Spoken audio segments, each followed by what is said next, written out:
राधे राधे। जय श्री कृष्णा। साल की सबसे बड़ी एकादशी निर्जला एकादशी सबसे कठिन एकादशी, क्योंकि जून के महीने में ज्येष्ठ मास की तपती गर्मी में यह व्रत किया जाता है। और निर्जला अर्थात निर्जल, बिना जल के, जैसे कि बाकी एकादशियों में अगर आप व्रत करते हैं तो फलाहार कर सकते हैं या फिर जल का सेवन कर सकते हैं, लेकिन निर्जला एकादशी पूरी तरह से निर्जल रहकर धारण की जाती है, ऐसा शास्त्रों में कहा गया है। और इसीलिए इस व्रत को सबसे कठिन माना गया है। और सभी एकादशियों में सर्वाधिक फल देने वाली जो एकादशी है वह निर्जला एकादशी है। ऐसा भी कहा जाता है कि वर्ष भर में जो 24 एकादशी होती हैं या फिर जब अधिक मास आता है तो 26 एकादशियाँ हो जाती हैं, तो इन 24-26 एकादशियों का फल हमें प्राप्त हो जाता है मात्र निर्जला एकादशी का व्रत धारण करने से।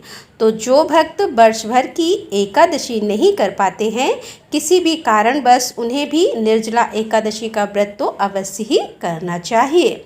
इससे आपको वर्ष भर की एकादशी का फल तो प्राप्त हो जाता है। तो आज की वीडियो में आप जानेंगे कि साल 2025 में निर्जला एकादशी कब है, एकादशी की तिथि कब प्रारंभ हो रही है, कब समाप्त हो रही है, व्रत हमें कब धारण करना है और पारण का यानी कि व्रत खोलने का शुभ मुहूर्त क्या है। तो आज के दिन किस प्रकार से भगवान श्री हरि विष्णु की पूजा आराधना करनी चाहिए, किन नियमों का पालन करना चाहिए और कौन सा उपाय करें जिससे कि इस व्रत का संपूर्ण फल हमें प्राप्त हो। और जिस भी कामना से व्रत धारण करते हैं या बिना व्रत के भी पूजा आराधना मात्र भी करते हैं, आपकी यह कामना पूर्ण हो, इसके लिए आज विशेष क्या करना चाहिए, यह संपूर्ण जानकारी आपको आज की वीडियो में शेयर करने वाली हूँ। तो बहुत महत्वपूर्ण है आज की वीडियो, पूरा ज़रूर देख लीजिएगा। अच्छी लगे तो वीडियो को लाइक भी ज़रूर कीजिए, और क्योंकि आपके लाइक्स, आपके कमेंट्स मेरे लिए बहुत महत्वपूर्ण होते हैं।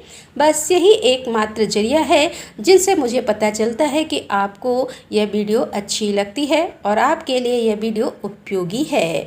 तो अगर वीडियो अच्छी लगे तो लाइक तो ज़रूर ही किया कीजिए। सबसे पहले जानते हैं कि निर्जला एकादशी साल 2025 में कब है। तो देखिए, ज्येष्ठ मास के शुक्ल पक्ष की एकादशी निर्जला एकादशी तिथि प्रारंभ हो रही है 6 जून 2025 को सुबह 2:15 पर, और तिथि समाप्त होगी 7 जून को सुबह 4:47 पर। तो निर्जला एकादशी का व्रत हमें कब धारण करना है, तो देखिए इस बार निर्जला एकादशी का व्रत 2 दिनों तक रखा जाएगा। मतलब बहुत से भक्त हैं जो कि 6 जून को यह व्रत धारण करेंगे और बहुत से भक्त हैं जो कि 7 जून 2025 को भी एकादशी का, निर्जला एकादशी का व्रत धारण करेंगे।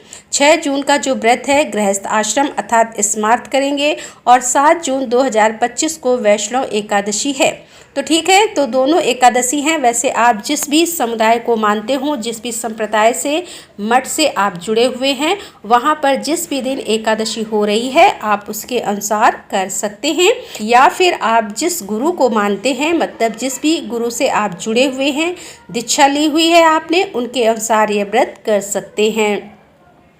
अब बात करें पारण के शुभ मुहूर्त के बारे में। तो देखिए, अगर आप 6 जून 2025 को निर्जला एकादशी का व्रत धारण करते हैं तो व्रत का पारण आपको करना है 7 जून 2025 को दोपहर में 1:44 से लेकर 4:31 के बीच में। ऐसा क्यों है? क्योंकि हरिवासर की समाप्ति के बाद ही हम व्रत खोलते हैं, और इस बार जब द्वादशी तिथि समाप्त हो रही है सुबह 4:47 पर, तो हरिवासर की समाप्ति होगी 7 जून 2025 को सुबह 11:25 पर। अब दोपहर में व्रत नहीं खोला जाता, इसीलिए 1:44 से लेकर और 4:31 के बीच में आपको अपना व्रत खोलना है। तो अगर आप 6 जून को व्रत धारण कर रहे हैं और निर्जला व्रत धारण कर रहे हैं तो आपके लिए कठिन है, क्योंकि निर्जला एकादशी का व्रत फिर हो जाएगा लगभग 32 घंटे तक का। तो यह कठिन होगा, क्योंकि 32 घंटे तक का निर्जला व्रत रखना आसान तो नहीं है, बहुत मुश्किल है। लेकिन फिर भी जब ठाकुर जी की कृपा होगी तो हो भी जाएगा। अब बात करें कि अगर आप 7 जून 2025 को एकादशी का व्रत धारण करते हैं तो आपको अपना व्रत खोलना है। 8 जून 2025 को सुबह 5:23 से सुबह 7:17 तक व्रत के पारण करने का शुभ मुहूर्त है। अब आपको ध्यान रखना है, सुबह 7:17 पर द्वादशी तिथि समाप्त हो जाएगी, तो इससे पहले आपका व्रत अवश्य खुल जाए, इस बात का आपको ध्यान रखना है। निर्जला एकादशी के व्रत में अगर आप जल का घड़ा भरकर किसी भी मंदिर में पुजारी को दान करते हैं तो इसका फल आपको बहुत अधिक प्राप्त होता है।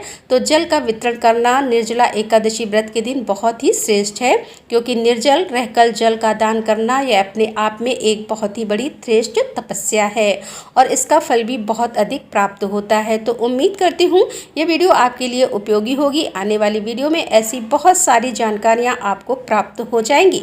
निर्जला एकादशी व्रत से संबंधित कोई भी आपका प्रश्न हो तो कमेंट बॉक्स में ज़रूर लिख दीजिएगा। मिलती हूँ आपसे अगली वीडियो में, तब तक के लिए राधे राधे, जय श्री कृष्णा, हर हर महादेव, जय भोलेनाथ की।